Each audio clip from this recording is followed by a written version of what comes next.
So அதே சமயத்தில் நாங்கள் கொங்கனார் கோயிலுக்கும் போகணும்னு நினைச்சோம். பட் நான் கொஞ்சம் தூரத்தில் கொஞ்சம் தொலைவில் இருக்கிறதுனால நான் இன்னைக்கு போக முடியல. அதனால தவைவி போற வழியில, ஏன்னா நான் திருப்பி திருச்சிக்கு தான் போனோம். ஸோ போற வழியில காங்கியம் கிட்ட தான் இருக்குன்னு சொன்னாரு தவையோகி. ஸோ அதனால நானே டிரைவர்கிட்ட சொல்லி காங்கியம் போற வழியில கொங்கனார் கோயில் இருந்துச்சு, அங்க ஸ்டாப் பண்ணோம். கொங்கனார் கோயில ஸ்டாப் பண்ணிட்டு டிரைவர் கொஞ்சம் டயர்டா இருக்குன்னு அவர் அங்கேயே வெயிட் பண்ணாரு. ஸோ நான் மட்டும் தனியா அங்க படி ஏறி முதல்ல முருகன் கோயில் ஒன்று இருக்கும், அங்க தரிசனம் பண்ணிட்டு கோயில் மூடினுச்சு. நான் ஒரு 1 மணிக்கு 2 மணிக்கு ஈவினிங் ஒரு ஆஃப்டர்நூன்ல தான் போனோம். ஸோ அந்த டைம்ல கோயில் மூடினுச்சு. ஸோ அங்க வேண்டிட்டு நல்லபடியா பயணம் நடக்கணும்ட்டு அங்கிருந்து நடப்பாதையா நடந்து போனேன். நான் ஸ்டார்ட் பண்ண ஜேர்னி ஒரு 4 கிலோமீட்டர்ஸ் இருக்கும் கொங்கனார் கோயிலுக்கு.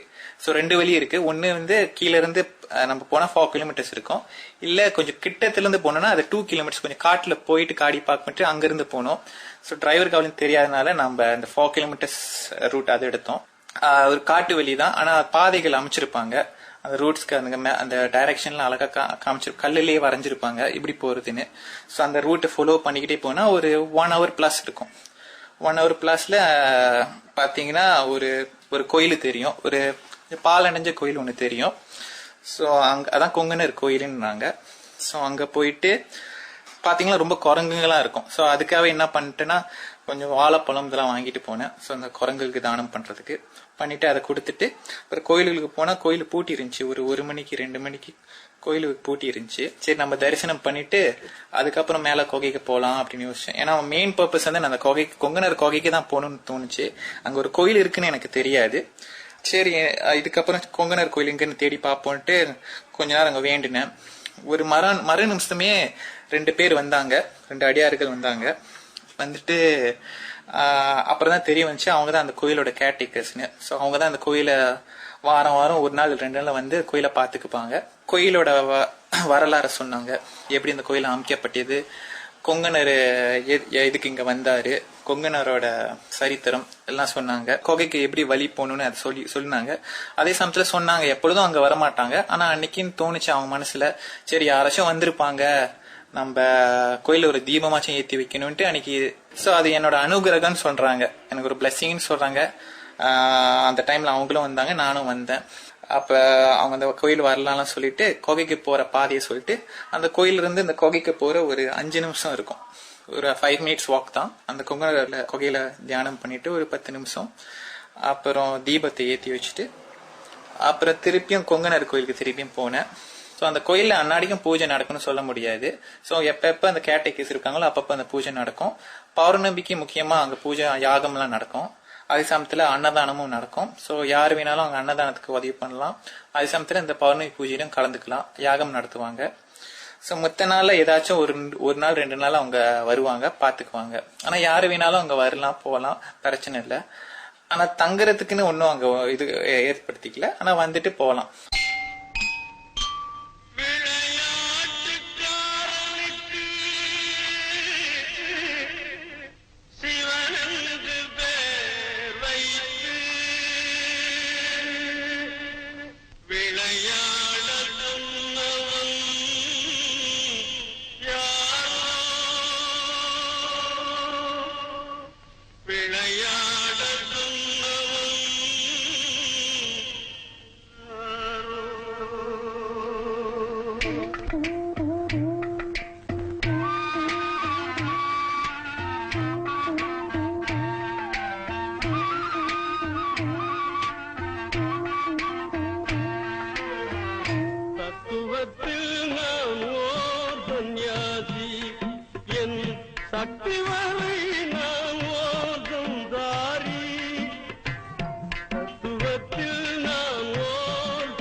நீருக்குள்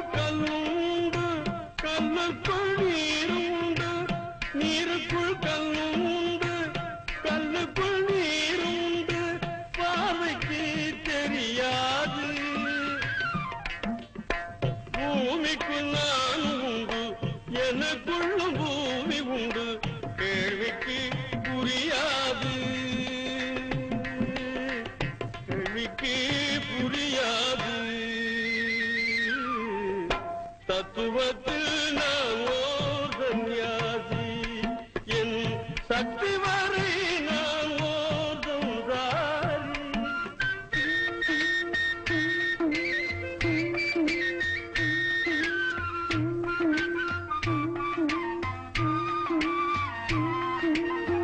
உறவினில் தாய் தகப்பன் ஒரு துளி தான் தருவார் உறவினில் தாய் தகப்பன் ஒரு துளி தான் தருவார் படப்பது என் பாடு வளர்ந்த பிறகு சில மமதையினால் என்னை மறப்பது பண்பாடு மறப்பது பண்பாடு தத்துவத்தில் நான் ஓர் சந்நியாசி என் சக்தி வரை நான் ஓர் சம்சாரி